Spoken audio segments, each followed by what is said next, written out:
বোর্ডটা একটু যে খুলে বা রাখিস, বিভিন্ন ঠিক আছে? ধরনের মেটালে জয়েন করা যায় বা সংকর ধাতু জয়েনিং করানো হয়, ঠিক আছে? আচ্ছা, এখানে তো কি কোথাও করা হয়? আজকে হিট দেখ, এবং এনার্জি ড্রয়িং বাড়ানো, খাতা সবার প্রেসার কেনা যেহেতু হয়েছে? জয়েন করবো হিট বা স্যার। এনার্জি হ্যাঁ হ্যাঁ স্যার। স্যার বাড়ে, হয়েছে। কিন্তু কিছু কিছু হ্যাঁ ক্ষেত্রে প্রেসার লাগে, হ্যাঁ কিছু কিছু স্যার। ক্ষেত্রে প্রেসার লাগে না, ঠিক আছে? এই প্রেসার লাগে কি না এখন স্যার আমারও হয়নি। না স্যার কেনা হয়নি। স্যার আমার হয়নি। স্যার আমারটা হয়নি। না স্যার। হয়নি স্যার এখনো। আমি স্যার আপনাকে ফোন করেছিলাম। আচ্ছা, আজকালের মধ্যে কিন্তু কিনে পরপর জমা দিবি, কারণ এটা আমি আগেও বলেছিলাম, এখনো বলছি যে এটা এক্সটার্নাল কাজে লাগে কিন্তু, ঠিক আছে? আচ্ছা, তো আগে ড্রয়িং শিট আর লেআউট এগুলো সম্পর্কে আগের দিন আমি তাছাড়া তোমাদের আলোচনা কেমন করেছিলাম, করে তাই তো? ভাগ করে ধরা হয় প্রেসার ওয়েল্ডিং, নন প্রেসার ওয়েল্ডিং এর ক্ষেত্র করে কিছু কিছু যেগুলো আচ্ছা, আছে তোরা মিউট কর একটু। প্রেসার ওয়েল্ডিং অর্থাৎ নন প্রেসার ওয়েল্ডিং যেগুলো, সেগুলো কি কি বলেছিলাম? Arc welding, gas welding, electron beam welding, electroslag welding, thermit হ্যাঁ, welding and laser welding. Nishit sir বলেছিলাম একটু তো মিউট কালকে করুন। এগুলো? একটু পরের ভাগগুলো আছে, আচ্ছা, সেগুলো পরে দেখ বলবো। আমি স্ক্রিন প্রেজেন্ট করছি। তো আগের দিন যেটা এরপর বলেছিলাম দেখো, তোদের, কালকে ডেফিনেশন যে লিখিয়েছি, দুটো আজকে জিনিস, ডেফিনেশনটা লিখিয়ে একটা দেওয়ার পরে আমাদের পোর্ট্রেট ক্লাসে আর একটা যে ল্যান্ডস্কেপ, মানে একটা কোন পেজ কোন যখন প্রেসার সাজাবো ওয়েল্ডিং সেটা সেটাও কোন বলে মোডে দিয়েছি। থাকবে, আর পোর্ট্রেট কি মোডে বলবে লিখো, না ল্যান্ডস্কেপ অ্যাডভান্টেজ মোডে। Of welding. Advantage of welding মানে কি, আমরা ওয়েল্ডিং কেন করব, উপকারিতাটা কি, হেডিং করো অ্যাডভান্টেজ অফ ওয়েল্ডিং।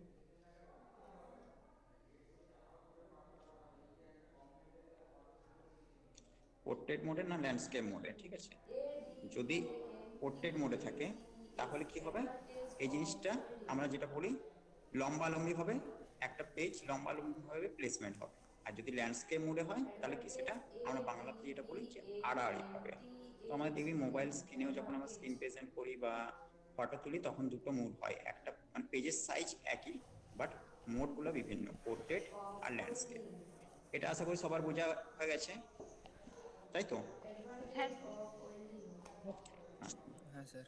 এরপর আমি যেটা বলেছিলাম যে এ ডি পেজের ই সাইজ, এন টি এ ঠিক জি আছে? ই অফ তো পেজের সাইজের ক্ষেত্রে আমি কি ওয়েল্ডিং, এ বলেছিলাম, ডি আই এন জি। যে এটা দেখ, A0, প্রথমে A4 পেজের সাইজ কত বলেছিলাম, যে A4 পেজের সাইজ হবে আমার ওয়েল্ডিং 297 ইন্টু ম্যাগনেটিক স্যার, অ্যাস্ট্রন হ্যাঁ স্যার লেন্থ। ম্যাগনেটিক অর্থাৎ যে জয়েন্টিং সেটা 210, স্যার, ঠিক আছে? বেশ মেটালের হ্যাঁ বল। পক্ষে শক্ত। স্যার বলছিলাম যে লেন্থ আসলে হবে এ গুড 297। ওয়েল, হ্যাঁ, এখন লেন্থ হবে বলি 297 এ অ্যান্ড গুড উইথ ওয়েল, হবে টু 210।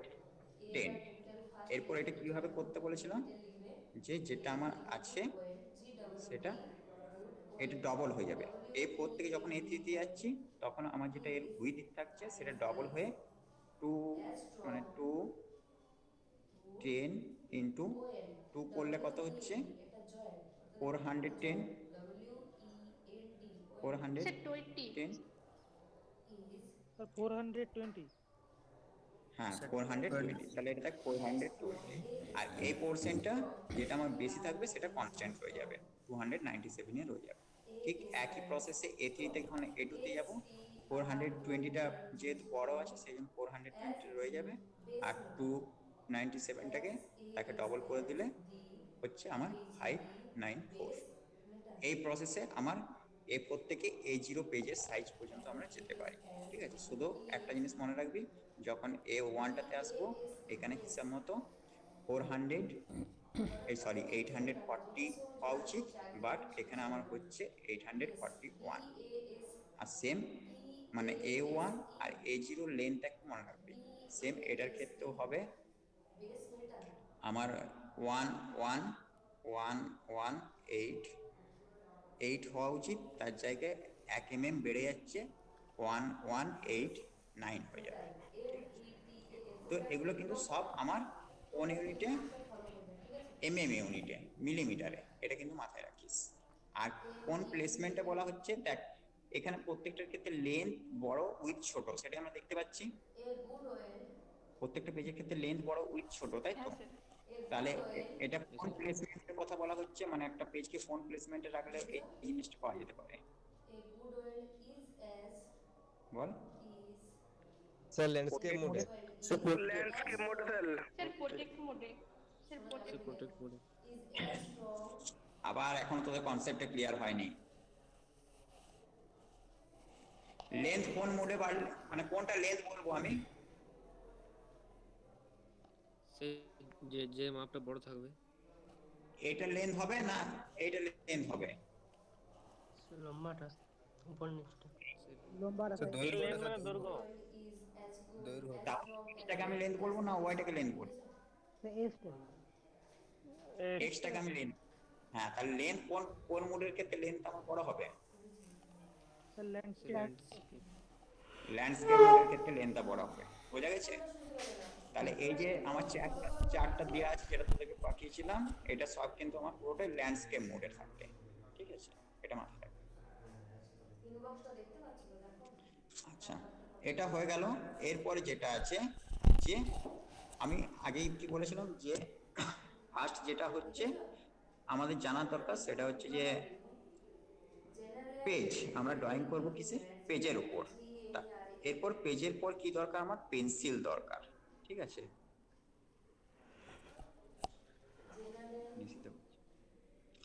এটা হচ্ছে পেন্সিলের সাইজ। ঠিক আছে, দেখ এখানে আমরা ছোট থেকে সবাই পেন্সিল ইউজ করেছি, সবাই দেখতে পাচ্ছিস?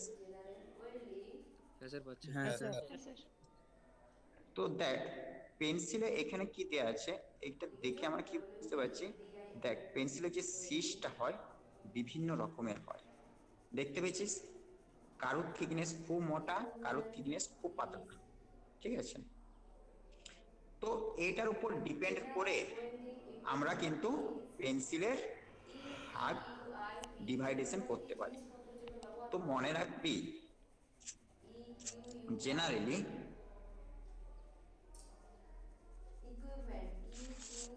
দেখ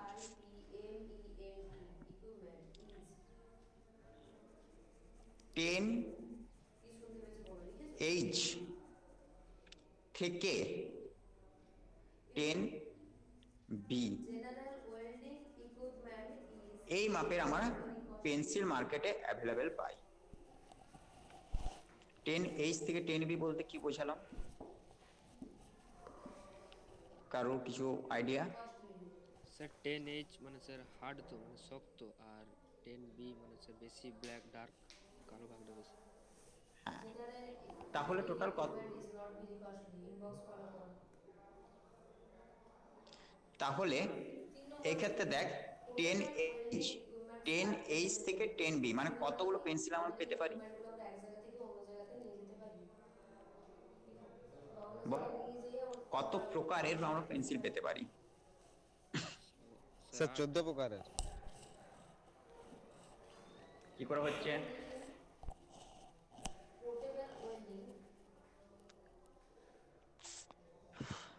দেখ 10H, তারপরে কি হতে পারে? 9H, তারপরে কি হতে পারে? 8H 8H, তাহলে এমনি করে করে করবো 7H, 6H, 5H, 4H, 3H, 2H দিয়ে 1H বা H, তাই তো? তাহলে 10H থেকে H পর্যন্ত কটা পেন্সিল হলো আমার? কত রকমের হলো বল? 10টা। এরপরে H এর পর কি হবে? H এর পর একটা পেন্সিল হয় যেটা আমরা সবাই ইউজ করে থাকি, HB। HB আসার পর কি আসছে? এতক্ষণ এর আগে কি ছিল? HB এর আগে ছিল আমার H। HB এর পরে যে পেন্সিলটা সেটা কি হবে? B। তারপরে B এর পর কি হবে বল? স্যার B1 2B, যেটা যেটা তোরা B বলছিস সেটাই অ্যাকচুয়াল 1B। ঠিক আছে, তারপর 2B, তারপর 3B। ঠিক আছে, এমনি করে করে করে কত দূর আসবে? Up to 10B। তাহলে টোটাল কত রকমের পেন্সিল হলো বল? 21 রকমের ওয়ান টাইপস এর পেন্সিল হয়, এটা আমার মনে রাখবি। 21 টাইপসের আমার পেন্সিল হয়, ঠিক আছে? মানে 10H থেকে H পর্যন্ত 10 রকমের, আবার বি থেকে 10B পর্যন্ত 10 রকমের। তাহলে আর মাঝে কি থাকছে? মাঝে থাকছে HB। তাহলে 10 10 20 plus 1 Number of metals. Number of MUMBE. Always alloy. তাহলে HB পর্যন্ত মানে টোটাল আমার কত হচ্ছে? 21 রকমের পেন্সিল হচ্ছে, ঠিক আছে? বোঝা গেছে?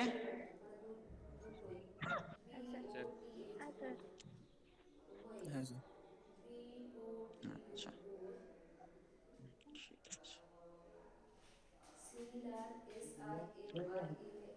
আচ্ছা, আচ্ছা, দেখতে পাচ্ছিস তো বোর্ডটা? হ্যাঁ স্যার। হ্যাঁ স্যার। এবারে আমার বলার কথা হচ্ছে যে এইচ মানে কি আর বি ফর কি, ঠিক আছে? তো এইচ ফর মনে রাখবে হার্ড, আর বি ফর মনে রাখবে বোল্ড বা ব্ল্যাক, ঠিক আছে? তাহলে যদি আমি সব থেকে হালকা লাইন ড্র করতে চাই, তখন আমি কোন পেন্সিলটা ইউজ করব? বল। B sir. স্যার পাতলা তো, পাতলা লাইন। হ্যাঁ, সব থেকে এই সরি থিন মানে পাতলা লাইন। Sir beta.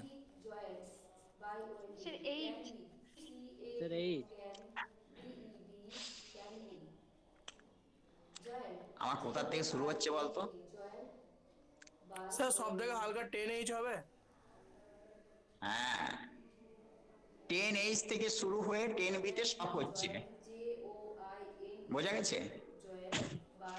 তো এক্ষেত্রে দেখ, তাহলে 10H হচ্ছে আমার সব থেকে হালকা ড্র করার জন্য। তো এটা আরেকটু ক্লিয়ার করে তোদের বোঝানোর জন্য, আমরা ছোটবেলায় কি স্লেট পেন্সিল ইউজ করতাম, হ্যাঁ sir.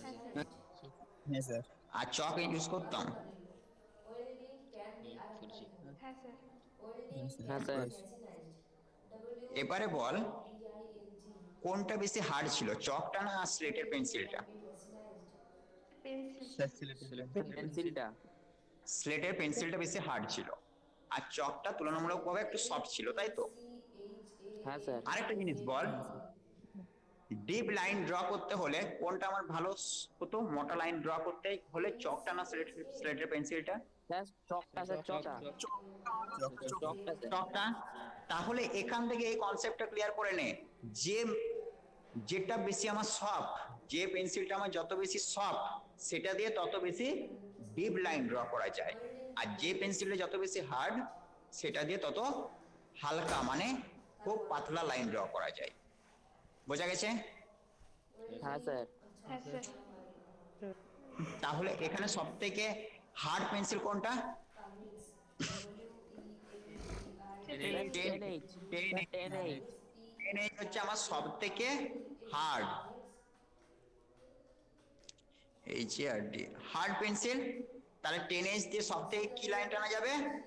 Thin line, THIN, thin মানে পাতলা লাইন। এরপর ভুল হওয়ার সম্ভাবনা আছে আর? না স্যার। যখনই ভুল হওয়ার সম্ভাবনা মনে হবে তখন ওই স্লেট পেন্সিলের এক্সাম্পলটা মনে রাখবি যে কোনটা দিয়ে আমার ডিপ লাইন টানা যায়, চকটা দিয়ে না স্লেট পেন্সিলটা দিয়ে। যখনই দেখবি স্লেট পেন্সিলটা দিয়ে আমার হালকা লাইন টানা যায়, তার মানে হার্ড ফর হালকা, এইভাবে মনে রাখবি। আর বি ফর ব্ল্যাকটা বেশি মানে ডিপটা বেশি। আর সব থেকে ডিপ বা সব থেকে বেশি সফট পেন্সিল কোনটা যদি বলে তখন কোনটা হবে? 10B 10B। বোঝা গেছে? তাহলে 10H হচ্ছে সব থেকে হালকা আর 10B হচ্ছে সব থেকে বেশি ডিপ। তাহলে এই যে এখান থেকে ভেরিয়েশনটা শুরু হয়েছে 10H থেকে, 10H থেকে 9H কি তুলনামূলকভাবে একটু বেশি ডিপ, 8Hটা আর একটু বেশি ডিপ, 7Hটা আর একটু বেশি ডিপ, এইভাবে যাবে দিয়ে 10B হবে সব থেকে বেশি ডিপ। বোঝা গেছে? হ্যাঁ স্যার। এবারে তো তোদের কিরকম দিয়ে দেয় যে ধর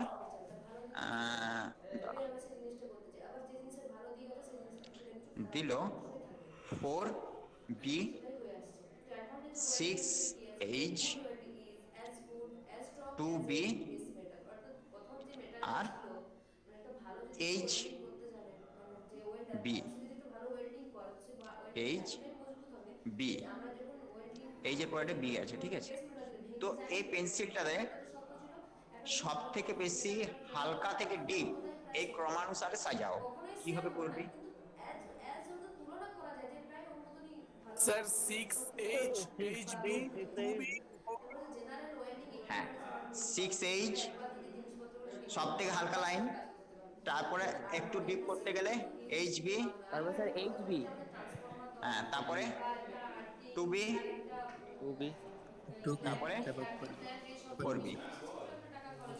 যদি উল্টাটা বলতো যে সব থেকে বেশি মানে ডার্ক থেকে সাজাও, মানে সব থেকে বেশি ডিপ কোনটা হবে সেই অনুসারে সাজাও, তাহলে ফার্স্টে কি আসতো? টুবি, তারপরে স্যার টুবি তারপরে এইচবি, সিক্স এইট তারপরে সিক্স এইচ। বোঝা গেছে? হ্যাঁ স্যার